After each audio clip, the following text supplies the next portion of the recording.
Hi, I'm Peter with Operative Intelligence, and in this video, I put together some helpful resources for you to start thinking about and actually identifying which inquiries within your contact center you could eliminate, including real-world examples that we see through our engagements. If you're questioning whether to keep watching, these inquiries can be up to 40% of a contact center's inbound volume, just to give you a sense of the size of the opportunity. In terms of what we'll go through, I'll explain the problem and why every contact center has inquiries that could be eliminated and why they continue to exist. I'll present a helpful framework to categorize the value of your contact center inquiries and which ones should be eliminated. I'll review the attributes of these inquiries and what they mean for your business across the layers of customer, people, and financial, as well as review actual examples of inquiries and discuss how to start thinking about this for your business. So let's get started. The problem with inquiries you should eliminate is that they exist, but unless you know what to look for, they're hard to find. If you ask your frontline people, do you think we get calls from our customers that could be avoided or that drive a lot of customer friction and add little value? I'm sure they'll give you some really great initial insight. The trouble for most contact centers is they're servicing inquiries that add no value and could be eliminated, but knowing the specific drivers and how much they're costing you is not something you get from your existing systems. As a result, until you know what to look for, these inquiries continue at the detriment of your customers, people, and the organization. So you might be asking yourself, what does this have to do with a tree?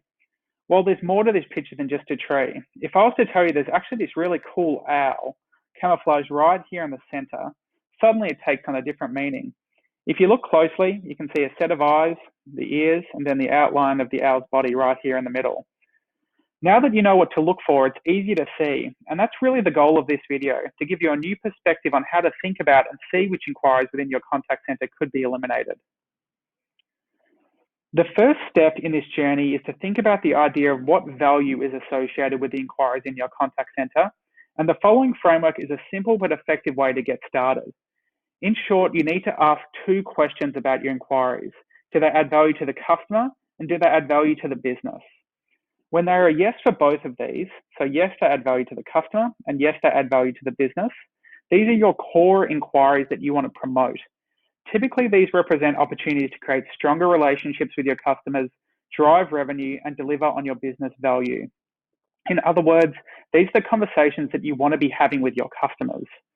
On the flip side, the inquiries that add no value to the customer and no value to your business are the types of inquiries which should be eliminated.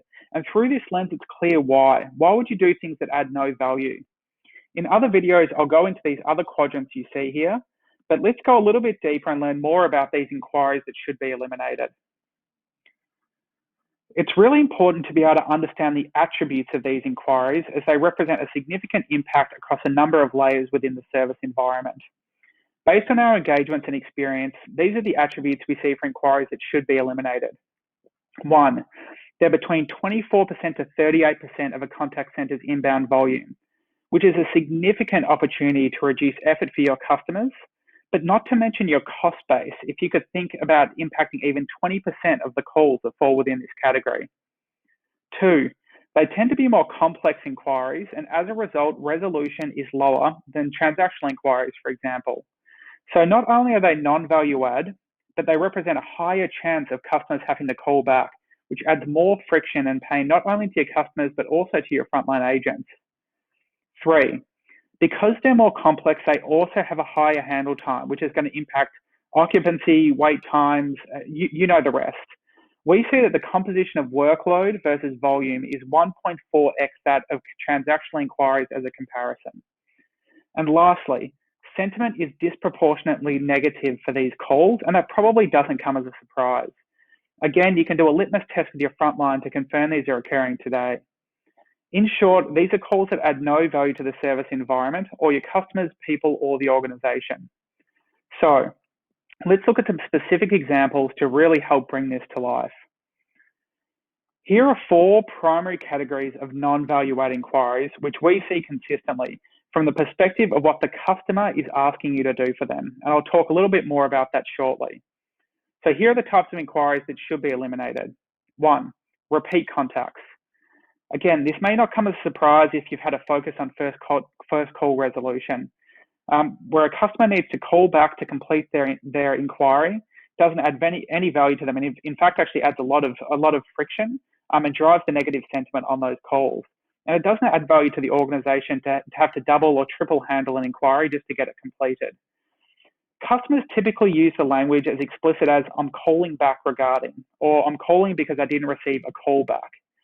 We've seen this can be as high as 15% of a contact center's volume. What's really interesting here is that tactically solving for this is much easier than resolving underlying product issues, which may drive callbacks, which is a really important thing to think about. 2, the customer failed in another channel. So typically what's happened here is that they've tried to do something online and been unsuccessful. So for example, "Hi, how can I help you today?" "Hi, I'm calling because I wasn't able to log into my online account." Or, "Hi, I'm trying to process a payment online and it's not working." This doesn't add value to the customer because they had to switch channel. And it really doesn't add value to the business because the online functionality is not serving its purpose adequately. So no value to the customer, no value to the business, something that should be eliminated. The third big driver is when there's a service failure. Typically what we see is that the organization didn't do what they said they would do. And often these are very unique to repeat contacts. For example, a customer might call and say, "My account hasn't been upgraded like you said you would," or "You didn't put this change onto my membership like you told me you would on our last phone call." Essentially, there was a commitment by the organization and it didn't occur, which means that the customer needs to follow up, which again adds friction and pain. And so then the front line is dealing with irate customers and needing to double handle and fix issues that shouldn't have happened in the first place. And the fourth category, which is really, really common that we see regularly, is when a customer needs to call to confirm status or receipt of information. So some examples here are, "Has my payment been processed?" Or, "Have you sent me my card?" Or lastly, "Did you receive my application?"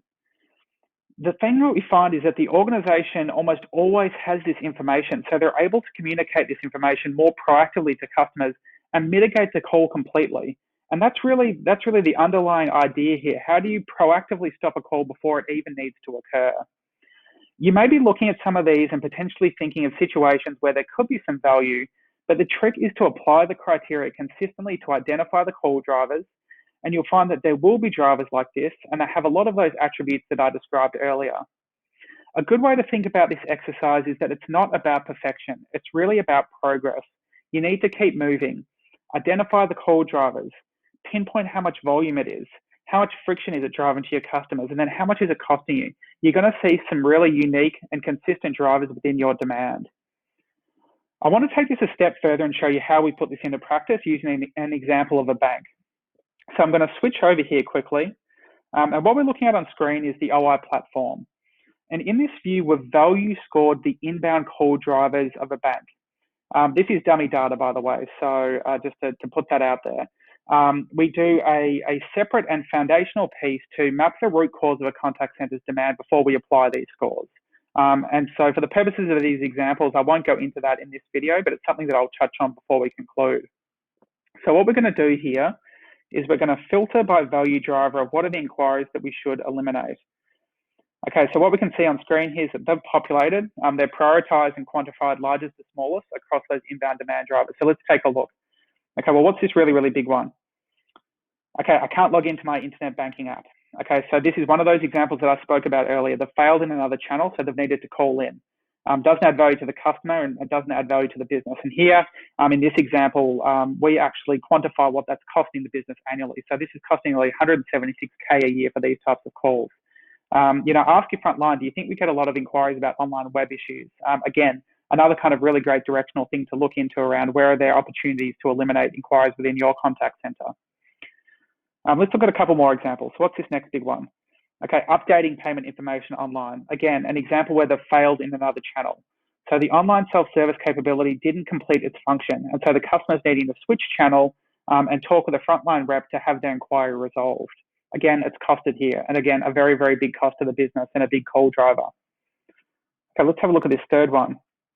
Okay, when will my transfer be completed? So this is an example of where they're calling about a status update or to confirm status. The organization knows the status of this transfer and there's proactive ways that they could communicate this information to the customer.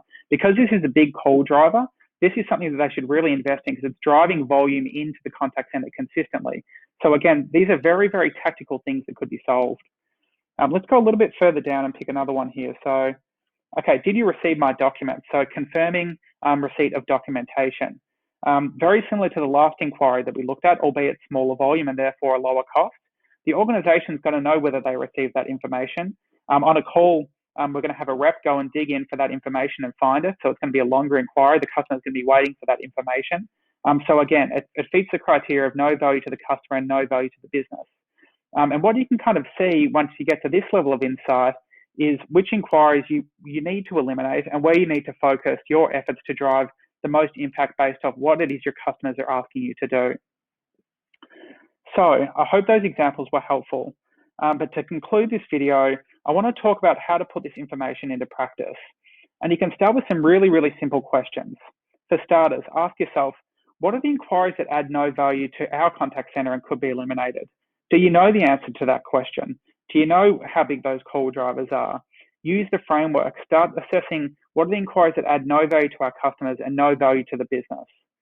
2, how much are those inquiries costing us? Where do you fall within that band of 25 to 40% of your inbound volume? How much friction is being put upon your customers? And again, what's that costing you to service all of that demand that could be eliminated? Obviously, a really important lens is, well, what's the friction that this drives for your customers?